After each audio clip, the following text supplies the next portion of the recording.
కాకినాడ అన్నమ్మఘాటి సెంటర్లో గల శ్రీ వల్లి దేవసేన సమేత శ్రీ సుబ్రహ్మణ్యేశ్వర స్వామివారి ఆలయంలో సుబ్రహ్మణ్య షష్ఠి మహోత్సవాలు ఆలయ కమిటీ ధర్మకర్త పైల అన్నపూర్ణ ఆధ్వర్యంలో వైభవంగా నిర్వహించారు. తెల్లవారుజాము నుంచి మహిళలు పెద్ద ఎత్తున సుబ్రహ్మణ్య స్వామిని దర్శించుకుని ప్రత్యేక పూజలు నిర్వహించి తీర్థ ప్రసాదాలు స్వీకరించారు. పుట్టలో పాలు పోసి ప్రదక్షిణలు చేశారు.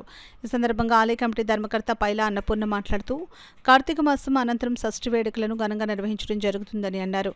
ప్రతి ఏడాది మాదిరిగానే ఉత్సవాలను కాకినాడ సిటీ ఎమ్మెల్యే వనమాడి కొండబాబు మరియు దాతల సహకారంతో ఘనంగా నిర్వహించడం జరుగుతుందని అన్నారు. కోరిన కోరికలు తీర్చే స్వామివారిని అందరూ దర్శించుకుని కృపకు పాత్రలు కావాలని కోరారు.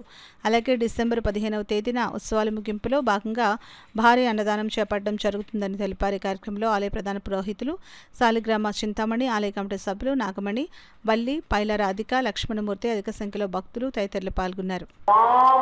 పెళ్లిగానోళ్ళకి పెళ్ళి అవుద్ది, వెన్నుపూసలకి వెన్నుపూసలు ఏమవుద్ది, అనారోగ్యంగా ఉన్న వాళ్ళు అనారోగ్యం బాగా ఉంటారు. కావున ఈ యొక్క షష్ఠి మహోత్సవాలకి ప్రతి ఒక్కరూ చాలా భారీగా జనం వచ్చారు. ఎప్పుడూ జరగనంత ఆనందంగా జరిగింది.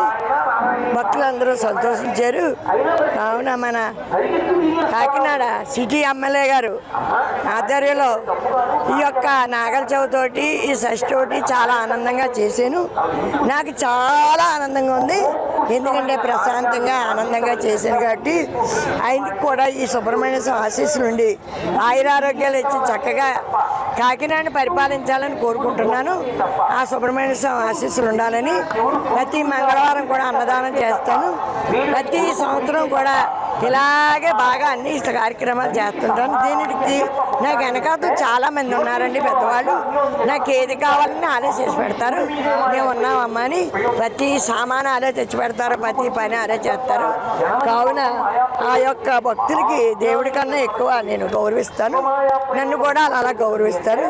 కావున ఎప్పుడు ఇలాగే ఈ గుడి చల్లగా నేను పరిపాలిస్తూ మన వనమాడి వెంకటేశ్వరరావు గారు కూడా ఎమ్మెల్యే గారు ఇలాగుంటూ భక్తులు చల్లగా ఉంటూ ఆ సుబ్రహ్మణ్య స్వామి ఆశీస్సులు ఈ ఛానల్ వాళ్ళకి కూడా చల్లగా ఉండాలని కోరుకుంటున్నాను.